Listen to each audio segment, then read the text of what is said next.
Seguimos en Somos Debate esta noche con todos los temas de actualidad. Bueno, hemos invitado esta noche a la delegada de UPCN aquí en Santa Fe, la delegada de UPCN Nacional es Mariela Rivero. Con ella vamos a conversar de una serie de temas realmente importantes, todos ellos, porque guardan una directa relación con una gran cantidad de organismos nacionales que tenemos en Santa Fe y con toda una situación nacional que se desgrana a partir de lo que está ocurriendo a nivel nacional, ¿no? Un gobierno nacional que anuncia que el Estado está sobredimensionado, un gobierno nacional que anuncia que hay que tomar medidas de austeridad, de racionalización.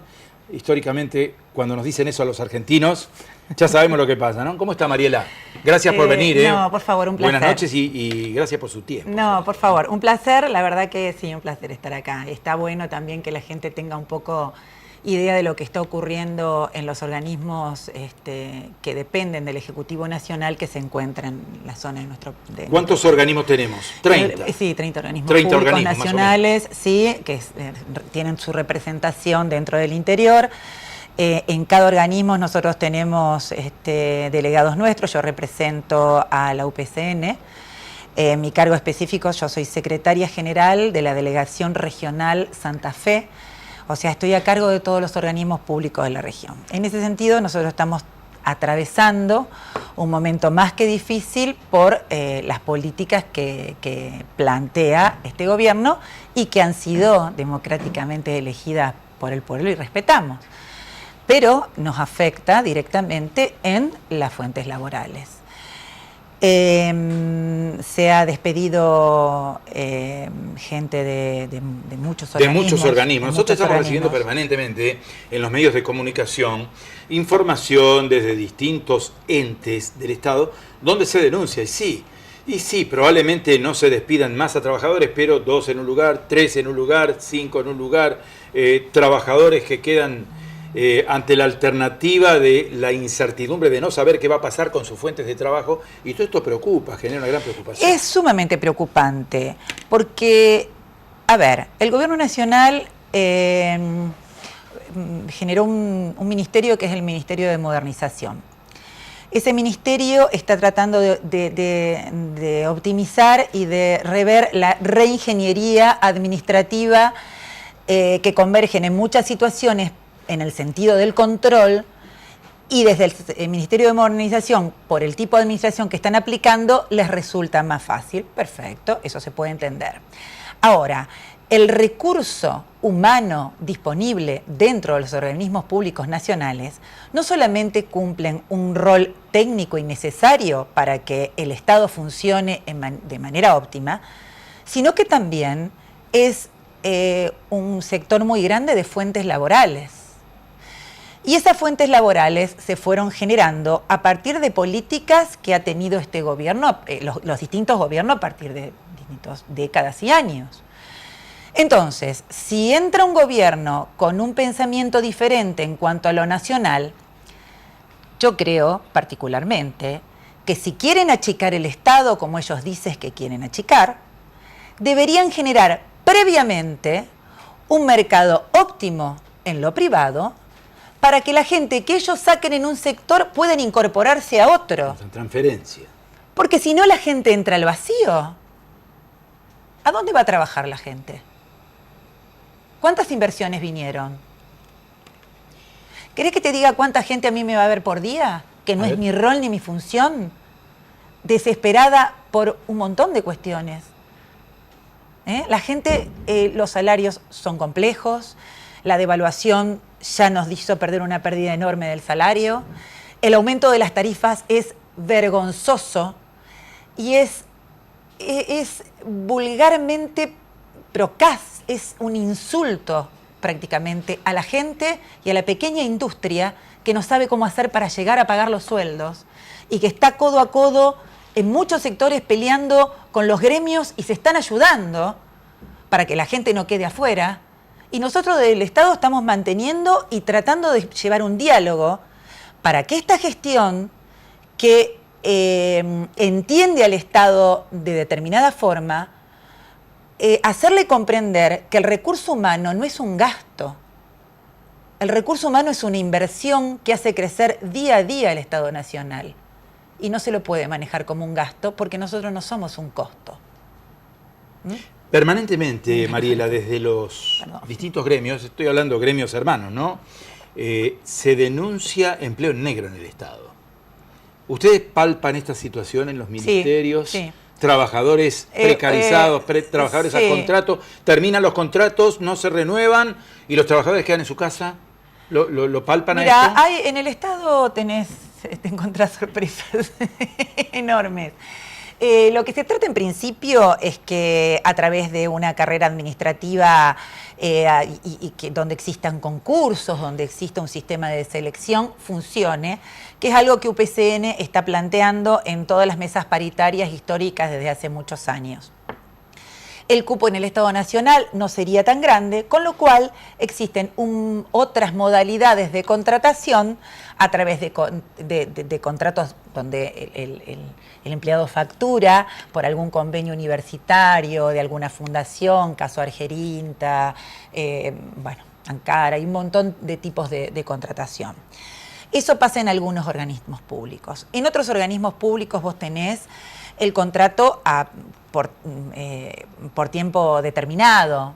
Hoy las renovaciones de artículo 9, artículo 48, depende del tipo de contratación que se haga más allá de la planta permanente, que ahí ya no habría tanto problema.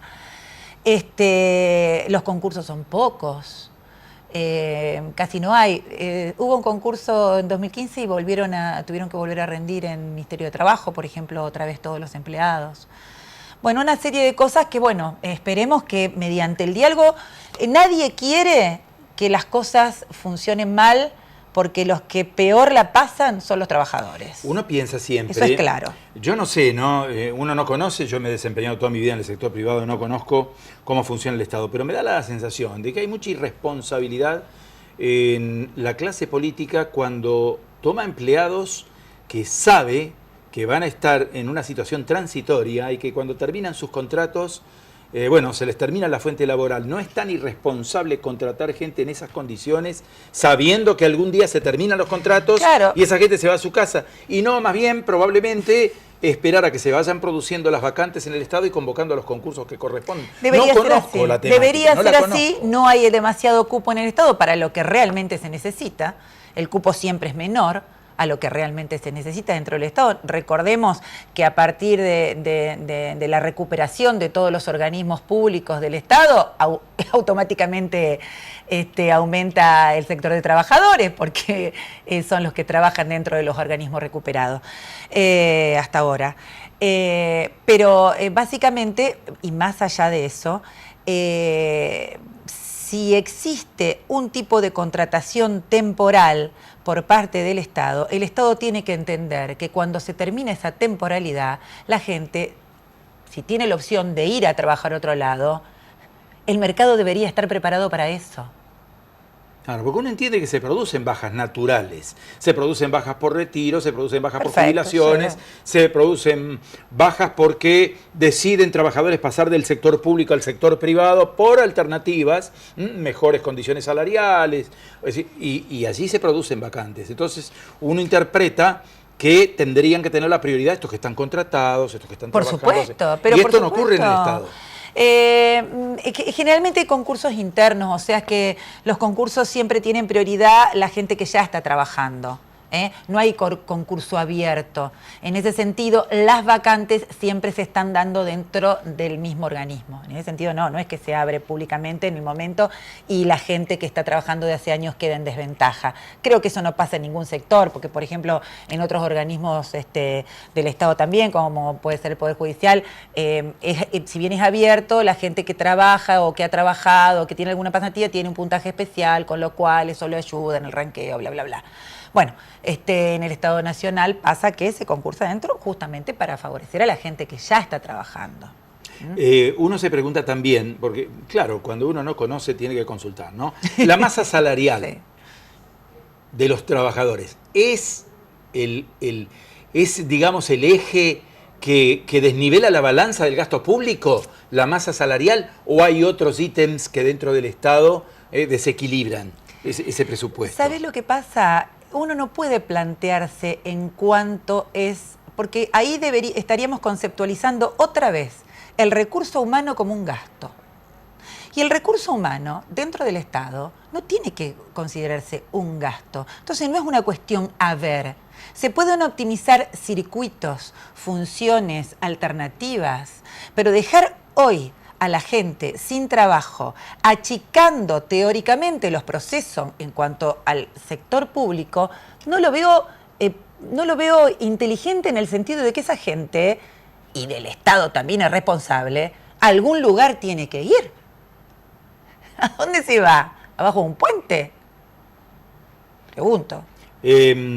Obviamente que hace horas el presidente ha anunciado que el país acudió a una situación de salvataje financiero, económico al Fondo Monetario Internacional. Bueno. El Fondo Monetario Internacional, normalmente, cuando un país acude a pedir ayuda, plantea condiciones. Esto ya es histórico. Esto no lo inventé yo, esto viene... No, ya lo vimos. ¿Ustedes cómo están analizando esta situación? Mirá, desde un gremio que yo te digo una cosa, con mucha preocupación, frente a las condiciones que ya alguna vez planteó el Fondo Monetario y suponemos... el presidente dijo esto y no aclaró que iban a ser diferentes, que no iban a tocar, no. Sabemos a qué viene el Fondo Monetario y a dónde va a apuntar y a dónde va a ajustar. ¿Para qué? Es el punto. ¿Qué es lo que quiere? Y cada uno de nosotros tiene que preguntarse esto. ¿Por qué esta forma de pago? ¿Qué es lo que quiere? ¿Qué vamos a pagar? ¿A dónde vamos a llegar? ¿Cuál es la realidad de todo esto? Empezar a cuestionarnos cada uno de nosotros, porque lo que está pasando es una situación muy seria. No iban a llamar al Fondo Monetario, no iban a estar... Bueno, yo estoy hablando de cuestiones que ya exceden a lo mejor conceptos gremiales, pero que nos van a pegar directamente. Nos van a pegar directamente. Los trabajadores son siempre los que terminan cargando con gestiones que realmente no tienen plan. ¿Cuál es el panorama en Santa Fe de los organismos estatales? Mira, los organismos estatales en Santa Fe, frente al diálogo que yo he tenido y que trato de tener cercano con los jefes de los distintos organismos públicos acá, como puede ser PAMI, SENASA, ANSES, trato de tener un diálogo real. Ellos están entendiendo también este tema. Es más, yo creo que de un alto diálogo que pudimos lograr y de entendimiento es que dentro de la gran baja de trabajadores, Santa Fe ha sido uno de los sectores que han tenido la menor proporcionalidad.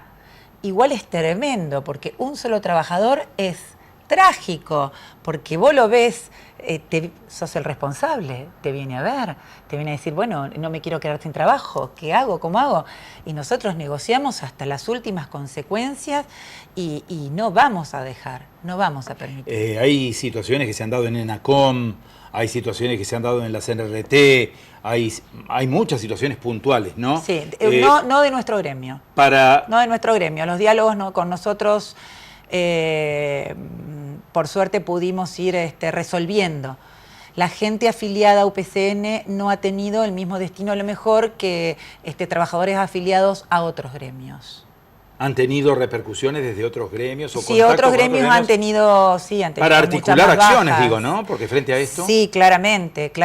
Nosotros podemos articular acciones y tenemos una coincidencia en la defensa de las fuentes de trabajo. Pero nos centramos en los diálogos y en las mesas correspondientes para diálogo de esto y tratamos de evitar las situaciones políticas explícitas fuera de lo que es el ámbito, o sea, fuera de lo que es el ámbito gremial. ¿Se entiende? Sí, sí. Nosotros profundizamos el diálogo desde el trabajo, desde la optimización, desde el decir, se va a producir un cambio de tal tipo y vos decís, bueno, tengo una persona acá que a lo mejor en ese cargo ya o queda obsoleto o no, bueno, ¿dónde se la puede incorporar? ¿En qué lugar? Nos centramos en eso, en la defensa de la fuente laboral. ¿Sí? Frente a modificaciones de estructuras, como a veces ocurre, claro, ¿no? Sí. Suele ocurrir en las empresas también, ¿no? Por en muchas empresas ocurre, de hecho. Modificaciones de estructuras que llegan desde la cabeza del poder, desde el poder ejecutivo, desde distintos organismos del Estado. cómo se actúa frente a una situación en la cual dice, bueno, se disuelve tal organismo, se disuelve o se transforma tal organismo, tal secretaría, desaparece, pierde jerarquía, tal ministerio va a ser secretaría. ¿Cómo se trabajan esos temas? Mirá, que me imagino que impactan directamente en ustedes. Por ¿no? supuesto. Nosotros hasta ahora, en los enroques que se han hecho en el Estado, porque ANSES ha centralizado mucha actividad que tiene que ver con todo lo que ha sido el desarrollo social.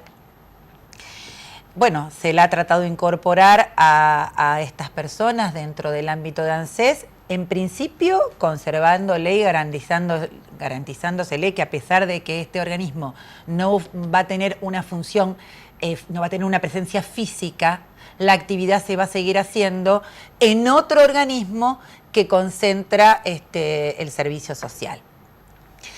Lo que va a pasar más adelante en cuanto a la diferencia de la escala salarial en trabajadores que trabajan dentro de un mismo organismo con representatividad a otros lugares, bueno, se está tratando claramente. Las mesas paritarias están empezando o con pedidos de empezar a abrirse en el Estado Nacional. Nosotros siempre, Andrés Rodríguez, que es nuestro secretario general. Sí, que es la verdad... Es un ser increíblemente inteligente, solidario, que realmente si alguien, creo que el reconocimiento es total en el crecimiento que ha tenido la UPCN a nivel nacional, un gremio que solo trabaja para los afiliados y por los afiliados. La UPCN es un gremio muy fuerte. Es un gremio muy fuerte y es un gremio que tiene el 75% de la representación de los empleados públicos en el país. Entonces, el diálogo desde ya siempre ha sido fluido porque al representar el Ejecutivo en las provincias, en los estados, siempre la relación se hace cercana en el sentido de que uno está al lado, presenta, son relaciones presenciales, por decirlo de alguna manera, ¿no? Eso hace que se pueda entablar situaciones de negociación mucho más cómodas para lo que es la UPCN. Desde una posición gremial más importante. Por supuesto, y Andrés Rodríguez es brillante para todas estas cuestiones y por algo está donde está tanto tiempo y con una verticalidad desde la militancia que se responde desde hasta el último delegado del país hasta el primero en Capital, así que bueno, vamos por él, confiamos un montón en que esta paritaria va a ser muy difícil. Sabemos que el gobierno nacional pretende un número que es irrisorio, irreal, con lo cual supongo que nuestro secretario general va a ver cómo puede negociar el tema de las demandas adicionales que puedan hacerse a eso, como puede ser actualizaciones de algún tipo, cláusula o lo que puedan llegar a cerrar, más allá de la defensa de la fuente laboral, que es lo más importante. Mariela, muchísimas gracias por haber estado con nosotros esta noche. Realmente el tema es muy fuerte, es de alto impacto, porque estamos hablando de ni más ni menos que de situaciones sociales, ¿no? Trabajadores.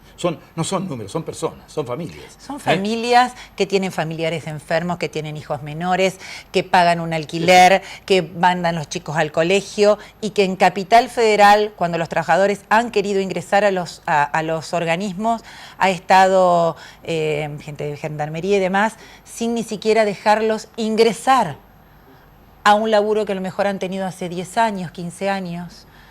Es tremendamente doloroso. El dolor que produce eso en cualquier persona.